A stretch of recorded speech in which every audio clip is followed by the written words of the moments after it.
అందరికీ నమస్కారం. నేను మీ గిడుగు రుద్రరాజు, రాజమండ్రి పార్లమెంట్ అభ్యర్థిగా కాంగ్రెస్ పార్టీ నుంచి పోటీ చేస్తున్నాను.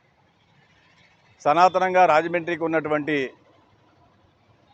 ప్రాచుర్యాన్ని కాపాడే విధంగా, సనాతనంగా ఈ ప్రాంతంలో అనేక మంది స్వాతంత్ర సమరయోధులు సర్వం అర్పించినటువంటి ఈ ప్రదేశంలో, హేమాహేమీలు నడయాడినటువంటి ఈ ప్రదేశంలో తప్పనిసరిగా వారి వారసత్వాన్ని, వారు ఈ సమాజానికి చేసినటువంటి సేవలని కొనసాగించే విధంగా నీతి నిజాయితీతోటి నేను ఇక్కడి నుంచి పార్లమెంట్ సభ్యుడిగా పనిచేస్తాను.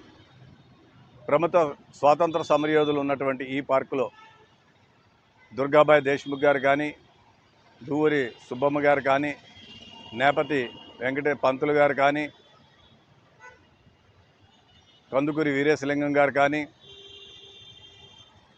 ప్రకాశం పంతులు గారు కానీ, ఎందరో మహామహులు ఇక్కడ త్యాగధనులు ఉన్నారు.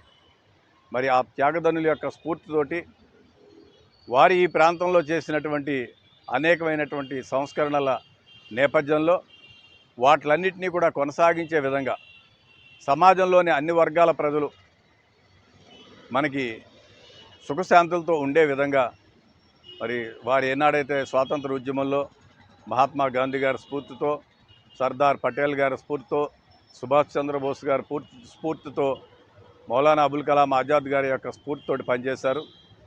వారి యొక్క స్ఫూర్తితోటి, స్వాతంత్ర సమరయోధుల యొక్క స్ఫూర్తితోటి నేను కూడా కష్టపడి నీతి నిజాయితీతో పనిచేసి వీరి యొక్క గొప్పతనాన్ని కాపాడే విధంగా, మనవారందరూ కూడా గర్వపడే విధంగా వారి యొక్క ప్రాశస్యాన్ని కానీ, వారి యొక్క గొప్పతనాన్ని కానీ కాపాడే విధంగా పనిచేస్తానని తెలియజేసుకుంటున్నాను.